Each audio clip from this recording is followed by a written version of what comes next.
97.1 Forever. Mga kwento ng pag-ibig, kwento ng pag-asa at mga kwento ng buhay dito sa Barangay Love Stories. Love Stories.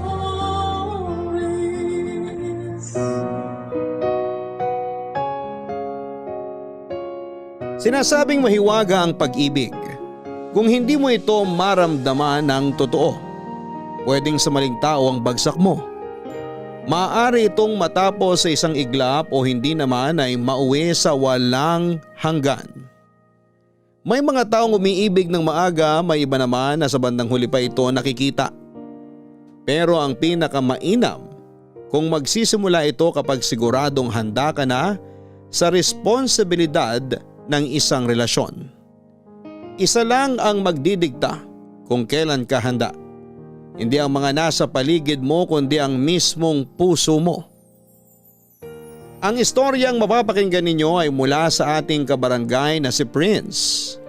Ilalahad niya rito ang kanyang paglalakbay sa biyahe ng pag-ibig kung saan ang matagal na niyang hinahanap na true love ay nasa malapit lang pala. Halina't pakinggan ang kwento ng pag-ibig, buhay at pag-asa na sana'y kapulutan ninyo ng aral at inspirasyon dito lamang sa nangungunang Barangay Love Stories. Dear Papa Dudut, magandang araw po sa inyo at sa lahat ng mga tagapakinig.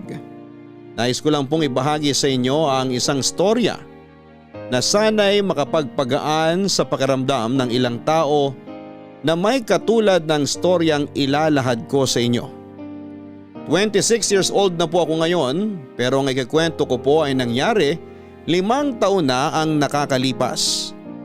Siguro ay may ilan sa inyo ang nagtatanong kung bakit ngayon ko lamang ito ikikwento. Sasagutin ko po yan sa dulo ng liham na ito. Ako nga pala si Prince. 21 years old ako noon, Papa Dudut, at nagtatrabaho bilang service crew sa isang fast food chain kung saan last year lang ay na-promote ako bilang manager. Anyway, bilang umaga hanggang alas 4 lang naman ang duty ko noon, ay nagagawa ko pa rin ang paborito kong pampalipas oras at pangalis stress, ang paglalaro ng basketball.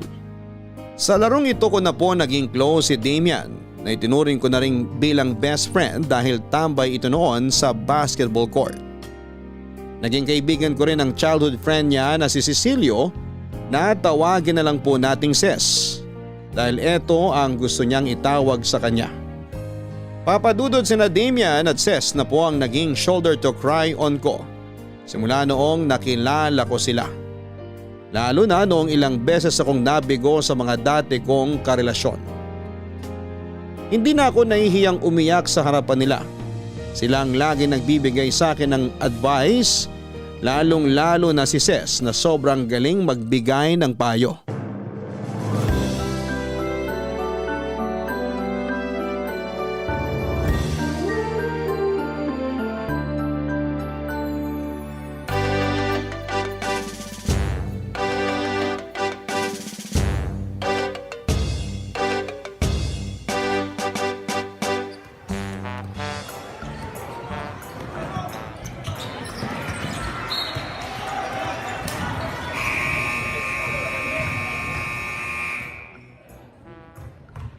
Prince, ano nangyari?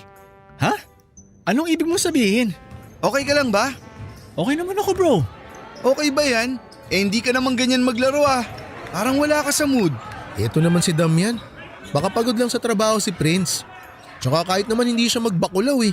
Kita mo naman nanalo pa rin kayo. Sensya na, bro. Hindi lang maganda pakiramdam ko ngayon eh. Ha? Masama pakiramdam mo? Naku, baka kung ano na yan ha. Patingin ka na kaya. OA mo naman sis. Patingin agad. Alam mo, mabuti na yung sigurado kaysa magsisi sa huli. Prince, ano ba yung nararamdaman mo ngayon? Hindi ka ba nahihilo? Yung totoo, ano bang pakiramdam mo? Huwag mo na itago, sabihin mo na sa amin. Lo, Uy, ba't bigla ako Prince! umiyak? May nasabi ba ako hindi maganda? Pasensya na kayo. Eto na naman ako. Teka bro, ayokong isipin to ha. Pero wag mong sabihin may hindi magandang nangyari sa inyo ni Christina. Christina, yung girlfriend ni Prince? Sabi ko na eh. Ang tagal na nating magkaibigan, kaya alam ko na ang ibig sabihin ng pag-iyak mong yan. Split na kayo? Oo, kahapon lang. Ayoko na nga sanang pumasok sa trabaho eh. Kaso kandidato ko for promotion. Kaya kahit ang sakit-sakit ng dibdib ko, tinago ko nararamdaman ko. Kanino ko pa kaya gusto magpunta rito? Kayo lang naman kasi ang pwede kong paglabasan ng sama ng loob eh. Tahan na bro, relax ka lang. Bakit ka ba nagkakaganyan? Kawalan naman niya yung ginawa niya. Sinayang ka niya, no? Mabait ka, masipag, higit sa lahat, gwapo ka. Hindi naman siya kagandahan eh. Hoy sis, parang tanga naman to eh. Bakit? Totoo naman ah.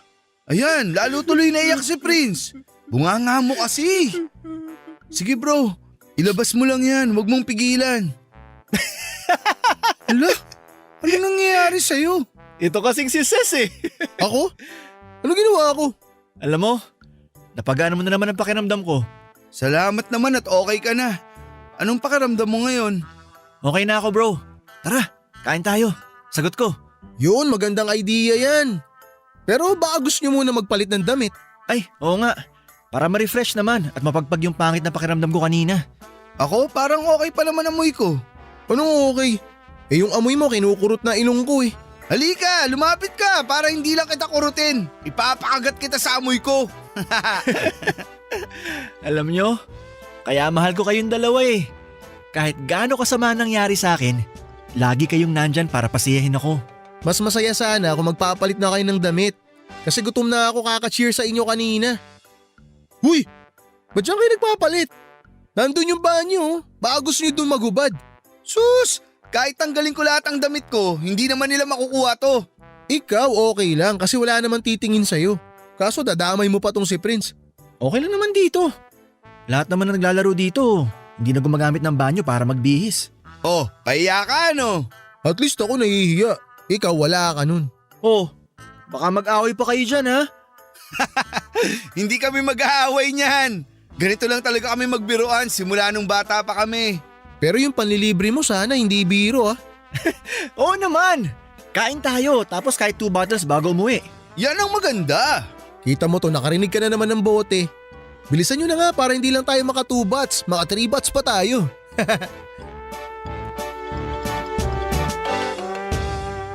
Sa tulong ng dalawang kaibigan ko na hindi pumapalya sa pagpapagaan palagi ng loob ko kapag problemado ako, ay naitawid ko naman ang pangit na breakup namin ni Christine Papadudut.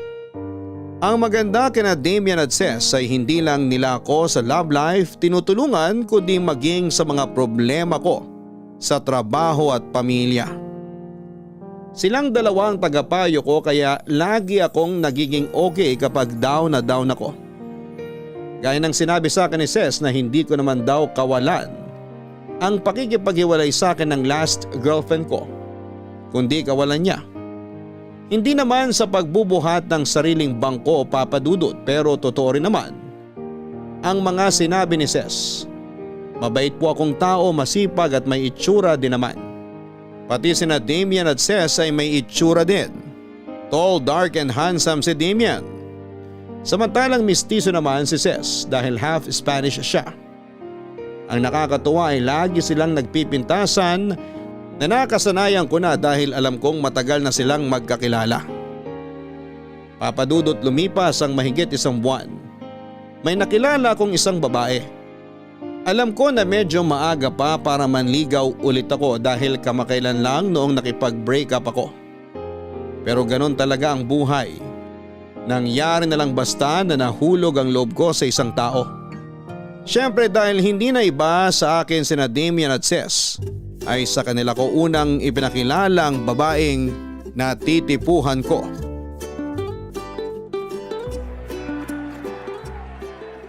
Bro! Oh bro, ala ko hindi ka na darating ah. Hilahin ko sana tong si Ses kapalit mo eh. Hindi nga ako magaling mag-basketball. Baka gusto mo pati buong team nyo magalit sa akin. Mga bro, may papakilala sana ako sa inyo. Girlfriend ko, si Ginger. Huh? Agad? I mean, hi Ginger. Ako pala si Ses. Hello! Ses? Di ba pangalan ng babae yun? Ginger? Hindi ba pangalan ng root crop yun? Joke. Ano nakakatawa? Nga pala. Ito naman si Damian. Buti na lang ako, wala akong nickname. Pero you can call me Master. Uuwi na ako. Sandali. Sabi mo, papanoorin mo ako maglaro. Nagbago na isip ko. Ayokong maiwang mag-isa dito. Di ka naman maiiwan mag-isa eh. Kasama mo ako. Hindi ako maglalaro. Manonood lang din ako. O ayan. Mabait yang si Ses. Kukwentuhan ka niyan kaya hindi ka mabobore. Mabait yung best friend ko. Bro, girlfriend ko na yan ha. Baka mamaya agawin mo pa. Oo, alam ko. Walang agawang mangyayari dito. Biro lang, to naman. Gaano ba katagal yung laro na yan? Mabilis lang to. Relax ka lang dyan. Cheer mo ako ha, para mas galingan ko. Oh, tayo na bro. Warm up na tayo. Tara. Babe, laro na ako ha. Bro, ikaw na muna bahala sa babe ko ha. Oo nga, paulit-ulit. Ikaw talaga. Prince, tara na! Nandyan na! First time mo mapanood si Prince maglaro? Naku, hahanga ka sa kanya. Magaling maglaro yun.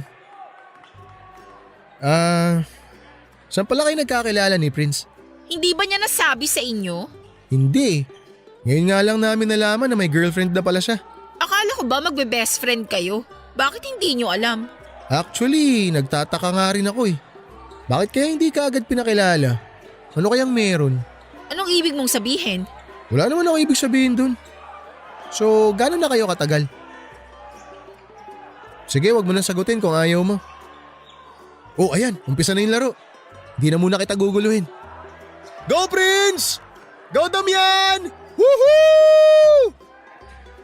Buisit! Ha? Sinong buwisit? Kainis! Naglalaro ka pala ng game dyan sa cellphone mo. Akala ko naman kung sinong buwisit yung tinutukoy mo. Hindi mo pa papanoorin maglaro si Prince? Mamaya na, tatapusin ko muna tong game ko. Baka pwede, wag mo na akong istorbohin. Ay, sorry naman kung naistorbo ko yung pag-games mo sa cellphone dito sa basketball court. Ano? Wala. Shoot mo na yan, Prince! Woohoo! Ang ingay dito? Lalabas lang muna ako. Mabuti pa nga. Ano sabi mo? Woo! Ang galing mo, best friend! Never mind. Makaalis na nga.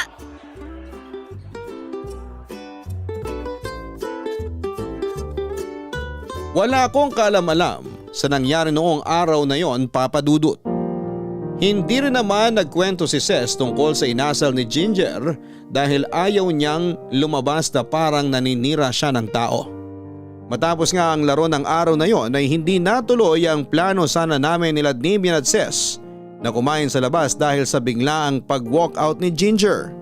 Sa halip ay inihatid ko na lamang pauwi ang girlfriend ko. Pero habang pauwi ay bigla namang nag-ayang kumain si Ginger sa labas. Nagbago na raw kasi ang isip niya at bigla siyang ginutom. Para makabawi ay kumain kami sa isang restaurant, Papa Dudut.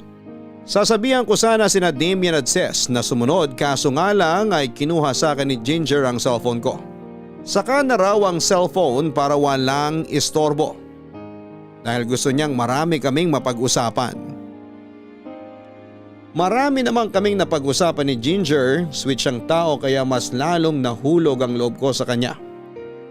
Ang problema ay ayaw lang niya ng masyadong maraming distractions. Tuwing magkasama kami ay naiintindihan ko naman yon. Ayaw na ayaw niyang nahahati ang atensyon ko, lalong lalo na pagdating sa kanya at sa ibang tao. Naging masaya ang pagsasama namin ni Ginger, Papa Dudut. Pero ang hindi ko namamalayan ay unti-unti na pala kong nakakalimot sa mga bagay na dating nakasanayan ko nang gawin. Isa na rito ang paglalaro ng basketball at makasama ang mga kaibigan kong sina Damian at Ses. Gusto kasi ni Ginger na tuwing lalabas ako ng trabaho ay sa kanila kaagad ako dumiretso para magpalipas ng oras sa kanila. Kapag day off ko naman ay gusto niyang lumalabas kami at buong araw na magkasama. Ang buong atensyon ko ay napunta na noon kay Ginger. Kahit tawag o text man lang ay hindi ko pa magawa para makausap sina Ses at Damian. Hindi ko nga po alam kung anong nangyari dahil kahit magkakalapit kami ng bahay ay parang hindi na kami nagkikita. Dahil nawala na nga sila sa isipan ko kaya siguro hindi na rin sila nagpaparamdam sa akin. Hindi ko alam Papa Dudut pero parang naging sunod-sunuran ako sa mga kagustuhan ni Ginger. Para kong na-hypnotize sa lahat ng sinasabi niya at agad naman akong tumatalima. Hanggang sa isang araw ay naisipan kong mag half day sa trabaho para puntahan sina Damian at Ces nang walang kaalam-alam si Ginger.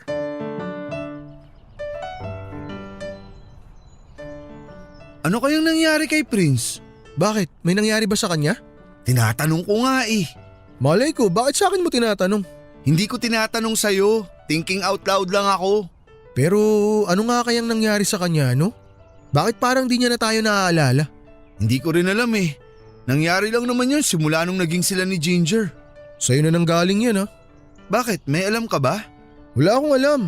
Pero natatanda mo ba nung ipinakilala niya sa atin si Ginger? Grabe. Kung nakita mo lang kung gaano siya kawalang pake kay Prince. Tapos parang hindi niya pa tayo gusto. Totoo ba yung narinig ko? Prince? Kanina ka pa ba dyan? Sakto lang. Pero narinig ko yung sinabi mo. Sorry ha. Hindi naman ako naninira. Ngayon lang namin napag-usapan ni Damian to. Bro, huwag ka sanang magalit. Hindi naman sa pinag-uusapan ka namin sa likod mo pero nagtataka lang naman kasi kami kung bakit parang nakalimutan mo na kami. Kahit message lang sana. Tumatawag kami sa'yo pero magri-ring tapos biglang magiging busy yung linya. Ha? Wala naman akong natatanggap na tawag galing sa inyo ah. Anong wala? Tulad nga ng sabi ni Ces, tuwing tatawagan ka namin, magre-ring ng isang beses tapos magiging busy na yung linya. Paano nangyari yun? Teka, nasaan na ba yung phone ko? Ha? Ano nangyari? Oh, bakit? Naka-block pala kayo. Paano nangyari yun? Hindi kaya may nag-block ng number namin? Malamang meron. Imposible namang mangyari na lang yan ng kusa nang walang gagawa. Eh sino naman ang gagawa nun? Sino bang nakikialam sa cellphone mo? Sino pa nga ba? Si Ginger. Bakit naman niya gagawin yun? Ano ka ba? Kasasabi ko lang sa'yo kanina na hindi niya tayo gusto eh. Dahil bad influence kayo kay Prince. Ginger? Ano? Nagulat ka? Akala mo wala akong kaibigan sa trabaho mo? Mayat maya ko siyang tinatanong kung anong ginagawa mo. Sinabi niyang nag-half day ka. Doon pa lang alam ko na kung saan ka pupunta. Ikaw ba nag-block ng number ni Damian at Ces sa cellphone ko? Oo. Ay, proud? Shh! Huwag ka nang makialam. Anong wag makialam? Eh damay tayo rito. Halika na nga muna dun. Hayaan mo muna sila mag-usap na dalawa. Bakit mo ginawa yun, Ginger? Anong bakit? Inilalayo lang kita sa mga hindi mabubuting tao. Hindi mo mas hindi magandang ugali ang maging judgmental? Hindi mo naman sila kilala. Bakit yan ang iniisip mo agad sa kanila? Masama ang ugali nila. Pinapaikot ka lang nila. Hindi ba ikaw ang nagpapaikot sa akin? Inalayo mo ako sa mga kaibigan ko. Tapos pinakailaman mo cellphone ko. Nagagalit ka dahil lang sa cellphone? Alam mo, parang hindi mo naman naiintindihan ang sinasabi ko eh. Feeling ko wala na dapat tayong pag-usapan. Mabuti naman. Mag-ingat ka na lang. Ha? Anong ibig mong sabihin? Pati ba naman tong huling sinabi ko hindi mo maintindihan? Kung hindi mo kayang respetuhin ang mga kaibigan ko at ang privacy ko, sa palagay ko, hindi tatagal ang relasyon natin. Ah, ganon. Pwes, diyan ka na. Huwag mo na akong hahabulin pa. Mag-isa ka dyan.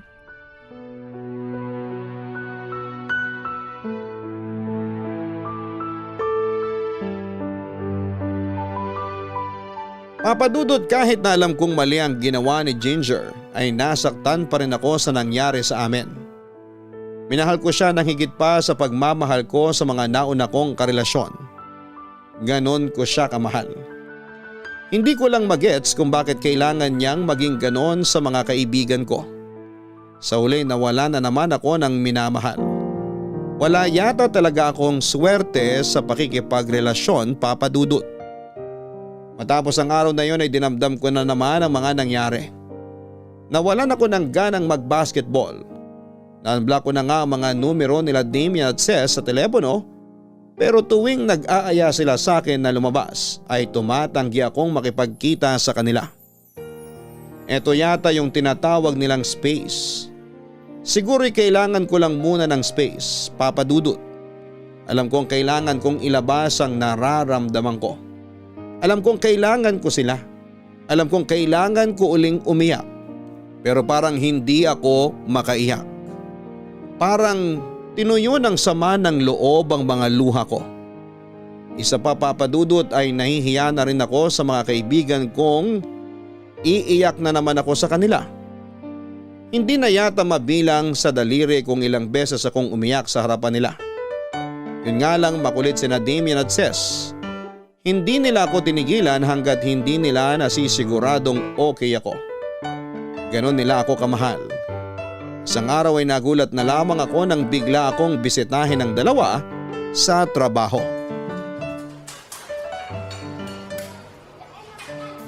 Ayun si Prince, nasa likod ng counter. Tara, lapitan natin. Pa-order po. Damian, Ses, bakit kayo nandito? Nagtatrabaho ko. Kainan to, di ba? Eh di kakain kami. Joke lang. Siyempre, dinadalaw ka namin kaya kami nandito. Pero kakain talaga kami. Sagot ni Ses, sumaahod na yan. So anong order nyo? Of course, yung palagi nating ino-order. Walang labis, walang kulang. Alam mo naman, sakto lagi budget nitong si Ses kapag nanlilibre. Oo nga, sakto lang budget ko. Pero yung budget ko, mas malaki ng di hamak sa budget mo pag ikaw ang nanlilibre. Oh, mag-aaway na naman kayo eh. Eto kasi. Bakit? Sino ba unang ng asar? Pero sa totoo lang, namiss ko yung bangayan yung dalawa. Napatawan nyo na naman ako. Gusto mo mag-away kami hanggang mamaya para natatawa ka hanggang pauwi? Pasensya ka na dito kay Damian ha. Yung bata kasi pinagkaitan to ng chichirya eh. Ay, ayan tuloy na palakas tawa ko. Baka mamaya marinig ako ng manager ko. Pila na nga lang kayo sa kabilang linya. Diyan nyo hintayin yung order nyo. Ay, teka, di pa kami nagbabayad. O ito bayad namin oh. Ano ka ba? Itago mo na yan. Sagot ko na to. O ayan, Ses ha. Hindi mo nagamit yung budget mo. So may panghapunan pa tayo mamaya. Ikaw Damian, ang kapal mo talaga. Di ka na nahiya kay Prince. Uy Prince, kunin mo na tong bayad. Ako ang sasagot niyan. Mahihiya ka talaga sa akin? Di ba magkakaibigan naman tayo? Yun nga eh, magkakaibigan nga tayo. Pero bakit bigla mo kaming nilayuan? Sorry. Mamaya hihingi talaga ako ng sobrang pasensya sa inyo. Mali talaga yung nagawa ko. Alam nyo, mamaya na natin pag-usapan yan. May susunod pang customer oh. Inaabala natin si Prince sa trabaho niya eh. O sige na nga, mamaya na lang Prince. Saan daw yung pila? Dito. Ikaw Ses, easy ka naman kay Prince. Alam mo naman na galing lang yun sa breakup. Nagpapakatotoo lang naman ako no. Kailangan niya magising. Oh, eto na special order nyo. Bilis naman. Oh, bakit nakabihis ka na? Out mo na ba? Nagpaalam na ako na half day lang ako ngayon. Mabuti na paaga kayo ng punta. Kasi kung late kayo, baka di nyo na ako naabutan dito. Bakit ka naman nag-half day ngayon? Kasi nga, baliw-baliwan ako dahil sa nangyari. Gusto ko lang sana magkulong lang sa bahay pag uwi ko ngayon. Kaso natauhan na ako kasi nandito na kayo. Mabuti naman. Teka, bakit ang dami naman itong dinala mong pagkain? Hindi namin in-order yung iba rito ha. Kasi nga 'di ba, special order to. Marami tayong kailangang i-celebrate. Anong isa-celebrate? Alam ko mga birthday nating tatlo at walang may birthday ngayon. Pag may isi-celebrate, birthday agad? Unang celebration natin, natauhan na ako at nagising. Pangalawa, renewal ng friendship natin kasi napabayaan ko kayo. At pangatlo, next week, effective ng promotion ko bilang manager. Wow! Congrats bro! Kita mo na. Madami pang dapat ikasaya sa mundo, kaya hindi mo kailangan magpaalipin sa lungkot. Sorry mga bro ah. I love you. I love you too. Me too! I love you both! May laro ba mamaya? Meron. Maglalaro ka na? Oh, Yun, salamat naman. Hindi na ako kukuliting i-recruit nito ni Damian para maglaro ng basketball. Ayos! Balik na ulit ang Tres Mosquiteros! Sobrang saya namin noon, Papa Dudut. Tulad ng inaasahan ay pinatawa na naman ako ng pinatawa nila Damian at Ces. Hanggang sa papuntang basketball court, ang saya naming tatlo. Kahit mag-isa lang si Ces na nag-cheer sa amin ay parang buong buo ang cheerleading squad. Balik kami sa dati naming routine kahit paulit-ulit at araw-araw namin itong ginagawa ay hindi kami nagsasawa. Tuluyan na ako nakalimot noon, Papa Dudut, sa last heartbreak ko. Tama rin naman na marami pang iba sa paligid. Ibig sabihin lang noon ay hindi si Ginger ang para sa akin. Sabi ko sa sarili ko noon, hindi na lang muna ako maghahanap. Susubukan ko naman yung mag-antay na lamang muna ako. Kung may darating man ay pag-aaralan ko muna. Hindi muna ibibigay ang lahat para hindi masakit pag bumagsak. Bata pa naman ako, Papa Dudut. Kaya hindi ko ito masyadong problema. Abala na rin kasi ako noon sa trabaho dahil nga na-promote ako. Dahil sa mga magagandang nangyari sa buhay ko ay mas pinagbuti ko ang trabaho. Hindi ko rin kinalimutan ang pamilya at mga kaibigan ko na lagi nakasuporta sa akin. Sobrang lalim na ng samahan naming tatlo nila Damian at Ces, kaya wala na sigurong titibag pa rito. Pero isang araw ay bigla na lang nawala si Damian. Papa Dudut, kailangang umalis ni Damian ng ilang buwan dahil uuwi sila sa Tuguegarao. May kailangan daw ayusin ang pamilya nila doon. Sa pag-alis ni Damian ay kami na lamang ni Ces ang naiwan. Nami-miss man namin si Damian pero syempre ay hindi namin hinayaan na malungkot kami. Ipinagpatuloy pa rin namin ang routine namin. Naglalaro pa rin ako ng basketball tuwing hapon at bagamat hindi naman naglalaro si Ces, ay nandun pa rin siya para mag-cheer at sumuporta sa akin. Gaya nga ng sinabi ko, Papa Dudut, si Damian ang talagang maituturing kong best friend. Nakilala ko naman si Ces dahil kay Damian, dahil nga magkababata silang dalawa. Sa makatuwid ay common friend lang namin ni Damian si Ces. Kaya naman noong kami na lang dalawa ni Ces ang naiwan, nabigyan kami ng chance para palalimin pa ang pagkakaibigan naming dalawa. Dahil wala si Damian na palagi niyang kasaran, ay mga seryosong bagay ang napag-uusapan namin ni Ces. Isang beses matapos ang laro namin sa basketball ay isang malalim na topic ang napag-usapan naming dalawa.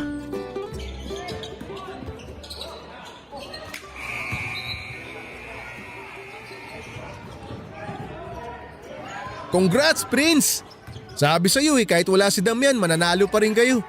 Ibig sabihin lang nun, hindi siya nagpapanalo ng laro. Sobra ka kay Damian. Sige ka, isusubok kita pag uwi nun. Biro lang, alam naman niya yun. Nabiro mo lang yon. Hindi, alam niya na hindi siya kailangan. Sa'yo talaga galing ha. Ayaw mo nga maglaro. Wala Hindi para sa akin ang basketball. Magmumukha lang akong tanga sa court. Gusto mo turuan kita? Wag na, okay na. Parang masyado nang late Magmumukha akong late bloomer nun. Walang late sa kahit anong bagay. Hanggat gusto mong matuto, kahit anong age ka pa, walang masama doon. Kaso nga, hindi para sa akin ang basketball. Bahala ka na nga. Tsaka kung maglalaro ako, di wala kayong cheering squad. Okay lang na wala. Sigurado ka? Aminin mo na dahil sa pag-cheer ko, nabuboost kayo, lalo kayong gumagaling. Kung sa bagay, tsaka sa galing mo mga Alaska, nadidistract mo nga kalaban Mabuti na lang hindi sila pikon. Sus, hindi mapipikon yung mga yun. Alam naman nila na ganun lang talaga ang basketball. May point ka naman doon. Pero, mabalik tayo kay Damian. Malaking tulong ang mga ginagawa niya sa laban. Alam ko naman yun. Gusto ko lang talaga siyang asarin. Alam naman niya na mahal ko siya Mahal talaga? Alam mo, kung hindi ko lang alam na mag-best friend kayo, pag-iisipan ko na may something sa inyo Kasi ang sweet nyo sa isa't isa. Lo, di kami talo nun no? Alam ko naman yun. Sino bang nililigawan ni Damian ngayon? Nako, napakalandi ng kaibigan nating yun.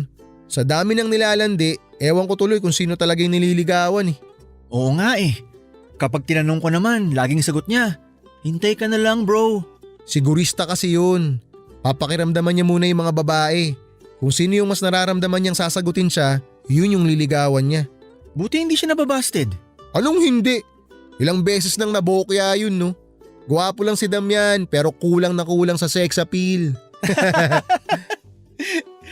Teka sandali. Pinag-uusapan natin si Damian porket wala siya rito. Ikaw naman ang pag-usapan natin. Ano naman pag-uusapan natin tungkol sa akin? Pag-usapan natin kung sinong nililigawan mo ngayon. Wala pa. Wala? Bakit? Sa itsura mo na yan, siguradong madaming may gusto sa'yo. May alam nga ako eh.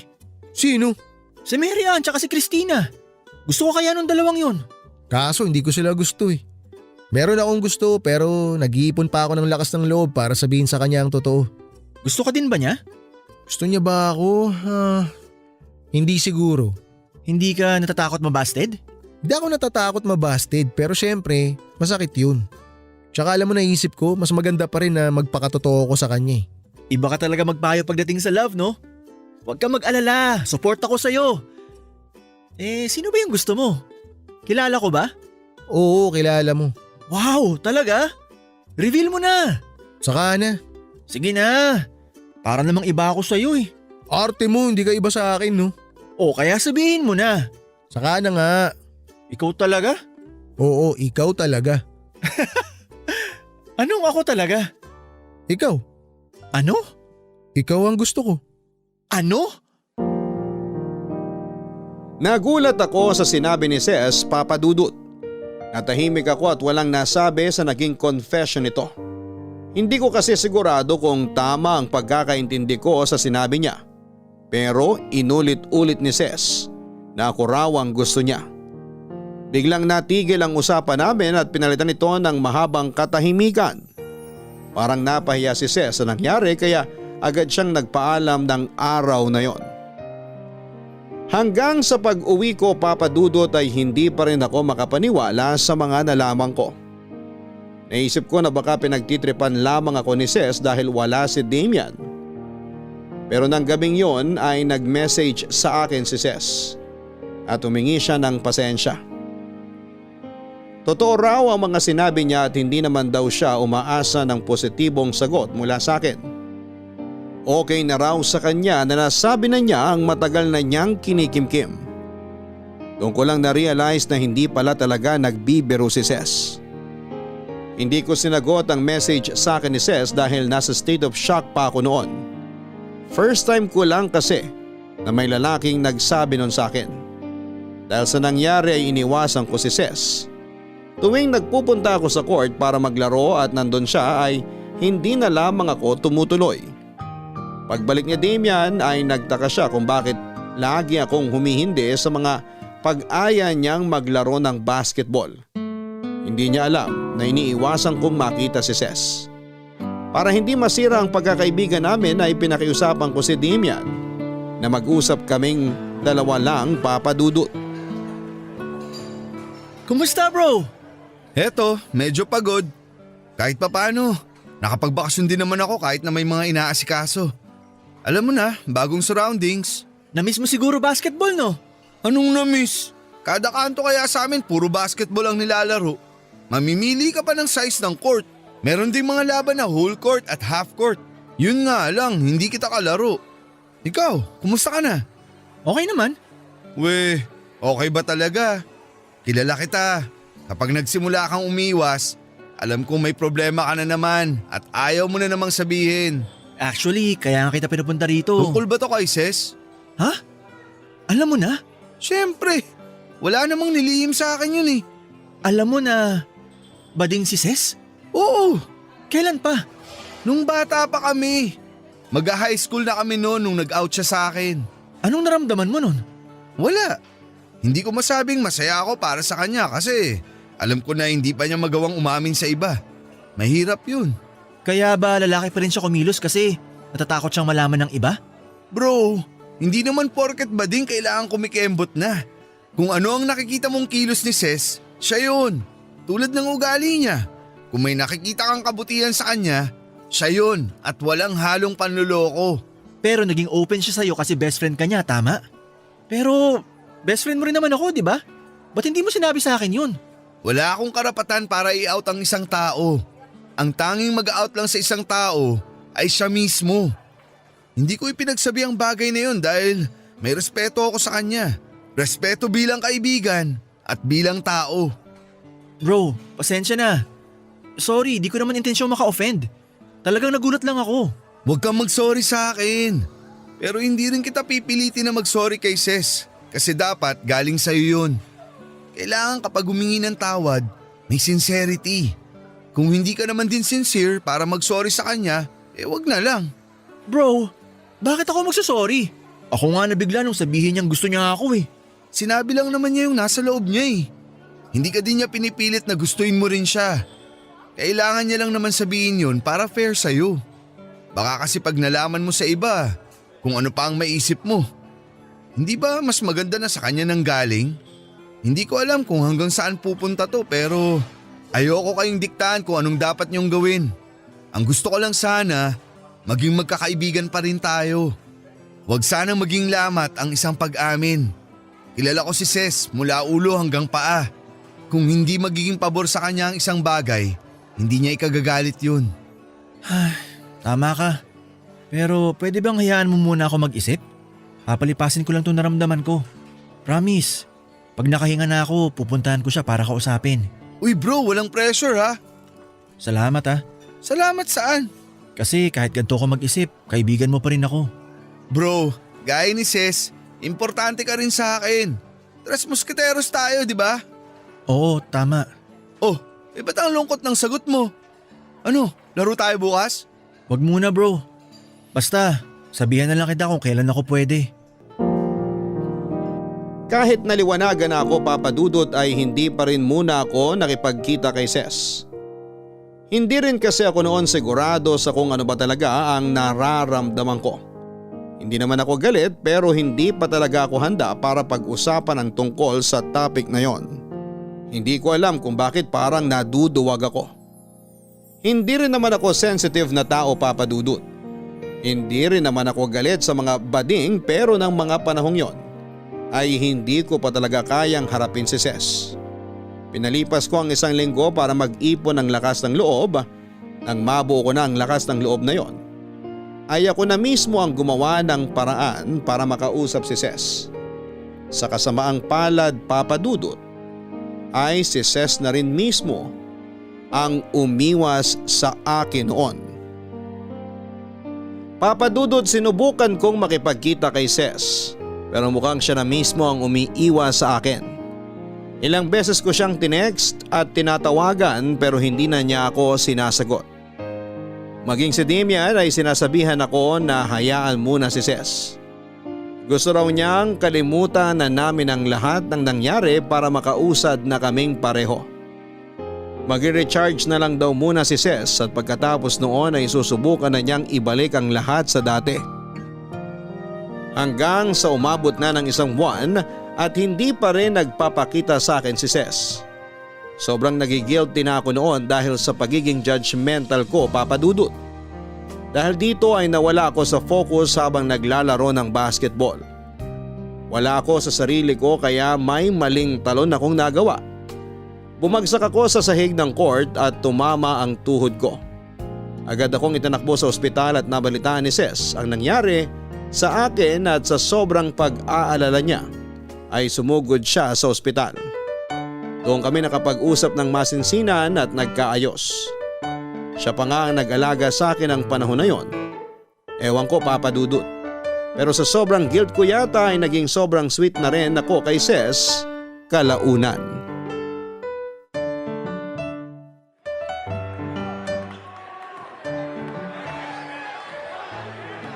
I-shoot mo na yan! Dali! Yun! Nice game! Kita mo? Ikaw pa nagpanalo? Naku, kung di ka lang pilay, di nyo talaga ako mapipilit na maglaro ng basketball eh. Ano ka ba? Napaka-natural mo nga eh. Eh paano ba naman? Sa kakanood ko sa inyo parang unconsciously pumasok na sa ulo ko yung mga galawan sa court. Tinuturuan naman kita minsan, di ba? Anong tinuturuan? Di naman natuloy yun kasi nga di ba? Ay, wag na nga. Ay nako, kahit sino pang nagturo sa'yo. Ang importante, basta panalo tayo. Nanalo nga, wala namang premyo. Ang premyo nito, yung pride. Hindi ka ba natutuwa sa panalo natin? Sana sa liga na lang tayo sumali para may trophy. Sige, sa susunod. Malapit na paliga kasi malapit na piyesta.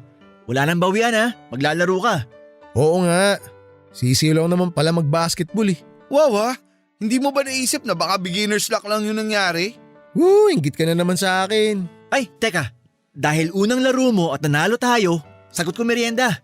Damian, sabihan mo yung buong team. Manlilibre ako. Talaga?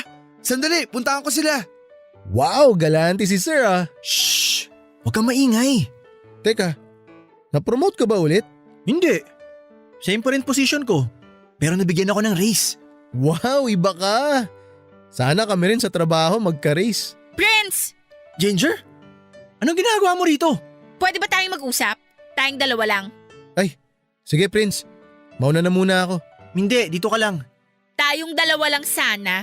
Ginger, hindi na kita girlfriend, kaya hindi mo na ako pwedeng diktahan. Kahit tawagin ko pa yung buong team para pakinggan ka, wala ka na ron. Kaya sige na, sabihin mo na kung anong gusto mong sabihin. Prince! Magbalikan na tayo! Promise, hindi na kita didiktahan. Sorry Ginger, pero naka-move on na ako sa'yo eh. Please naman, babe! Wag mo na akong tawaging babe, hindi na tayo magkarelasyon. Bakit ba parang ang tigas ng puso mo? Dahil ba sa panunulsol ng mga kaibigan mo? Di ka pa pala nagpapalit ng toothpaste mo? Masangsang pa rin niyang lumalabas sa bunganga mo eh. Siraulo ka! Uy! Bitawan mo yung kamay ko! Talagang sasampalin mo ako? Kapal na mukha mo ah. Sino nagbigay ng karapatan sa'yo? Pumapatol ka sa babae? Bakla ka ba? Unang-una, hindi ako pumapatol sa babae, pero konti na lang papatulan na kita. Pangalawa, oo, bakla ako. May problema ka ba ron? Sinasabi ko na nga ba eh. O ano ngayon? Sandali Ses, ako nang bahala rito. Pwede ba Ginger? Umalis ka na lang kung manggugulo ka lang din dito. Pinagtatanggol mo yan? Siguro may relasyon kayo, no? Oo, may relasyon kami. Okay na? Umalis ka na. Yak! Kadiri kayo! Mas kadiri ang ugali mo. Wala nang mas kadiri sa inyong dalawa. Sige, magbaklaan kayo. Baka alis na nga dito. Pasensya na ah. Eksena rin kasi yung Ginger na yun eh. Prince, ba't sinabi mo na may relasyon tayo? Chichismis ka niya. Ako wala akong pakialam sa mangyayari. Handa naman ako. Ano nangyari? Si Ginger ba yun? Bakit siya nagskandalo? Di ko alam, Damian. Ako rin. Handa na. Ano uli yung sinabi mo? Handa saan?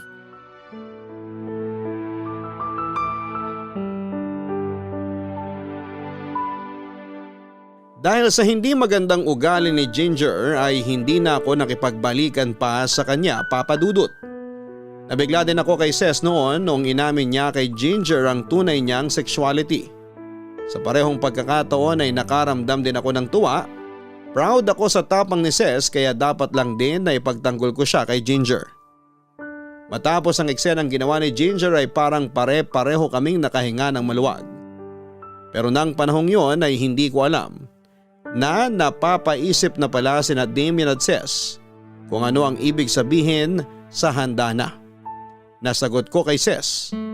Kaya matapos mapagmeryenda ang buong team at kaming tatlo na lamang ang magkakaibigan ang naiwan, ay saka ko kinausap ng masinsinan sina Ses at Damian.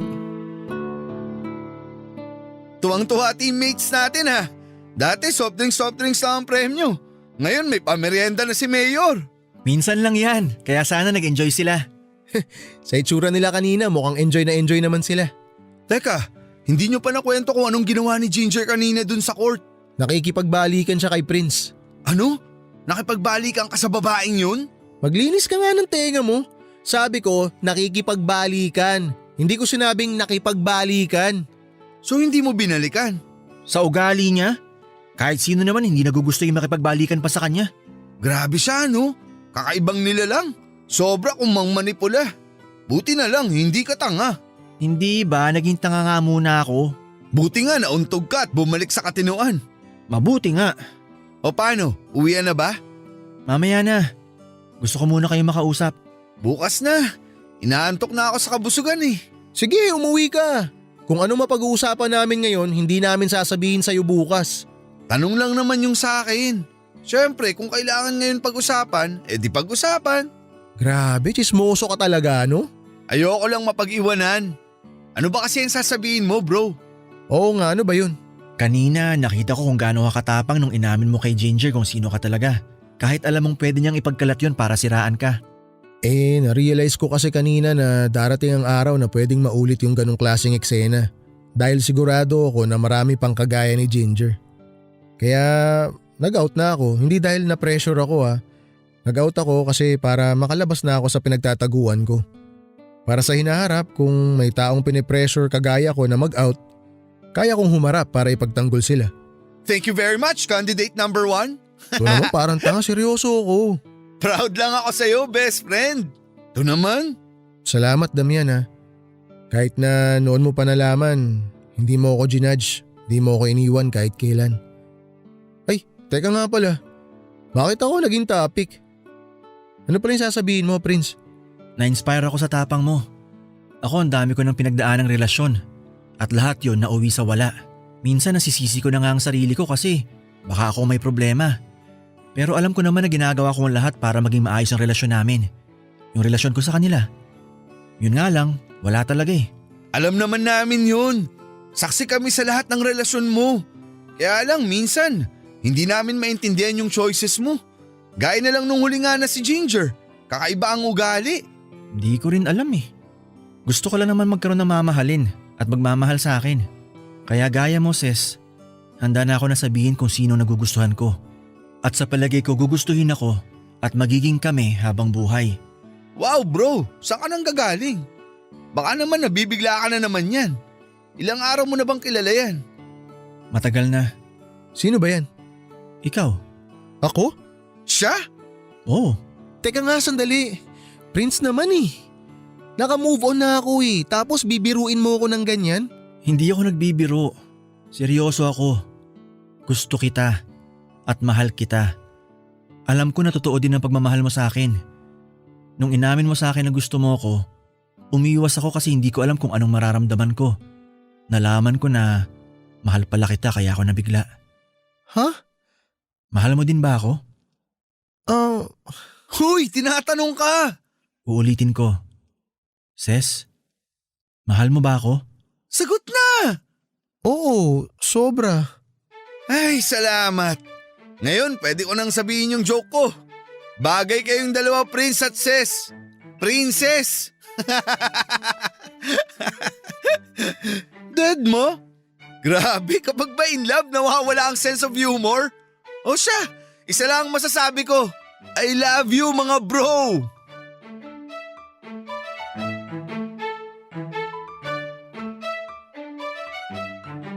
Napakasaya naming tatlo ng araw na yon, Papa Dudut. Masaya kami ni Ses at masaya naman si Damian. Para sa aming dalawa. Ngayon ko lang ikinuwento ito dahil gusto ko po munang makasigurado na magiging matatag ang pagsasama namin ni Ses. 5 taon na ang lumipas, Papa Dudut, siguro ngayon ay masasabi ko nang mas matatag na talaga kami, Papa Dudut. Umalis na ako sa fast food chain na pinagtatrabahuhan ko samantalang umalis na rin sa trabaho niya bilang sales clerk si Ses. Nagtayo na lamang kami ng sarili naming restaurant. Ako ang nagmamanage ng store at si Ses naman ang bahala sa sales. Papadudot si Damian naman na sobrang landi sa mga babae ay tumigil na rin sa paghahanap ng love life. Hanggang ngayon ay nananatili siyang single at wala pa ring asawa at pamilya. Hindi na siguro mangyayari yon dahil nasa seminary ngayon si Damian at kumukuha ng pagpapare. Masasabi kong masaya na kaming tatlo sa buhay namin, Papa Dudut. Sana'y may napulot ang mga kabarangay na kahit konting aral sa storya namin. Salamat po sa pagpili ng aming kwento. Ang inyong forever kapuso at kabarangay, Prince. Maraming salamat, Prince, sa pagbabahagi mo ng iyong kwento sa Barangay Love Stories.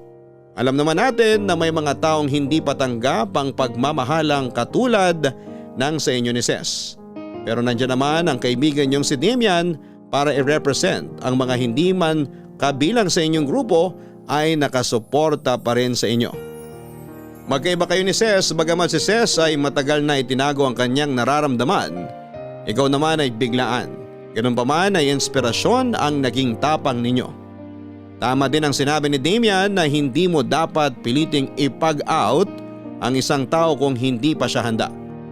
Sa totoong buhay, anuman ang ating sexualidad, walang karapatan ng kahit na sino para pangunahan ang desisyon ng bawat isa sa atin. Respeto ang kailangan sa lahat ng bagay, sa kapwa-tao, sa hayop at kalikasan. Sa bawat desisyon at higit sa lahat, ang respeto sa sarili. Hanggang sa muli, ako po ang inyong si Papa Dudut sa mga kwento ng pag-ibig, buhay at pag-asa sa Barangay Love Stories number 1. Sabay-sabay nating pakinggan ang iyong kwento ng pag-ibig, buhay at pag-asa. Ipadala lang sa barangaylovestories@yahoo.com. Nagustuhan ng iyong napakinggan? Ituloy yan via live stream sa www.gmanetwork.com/radio.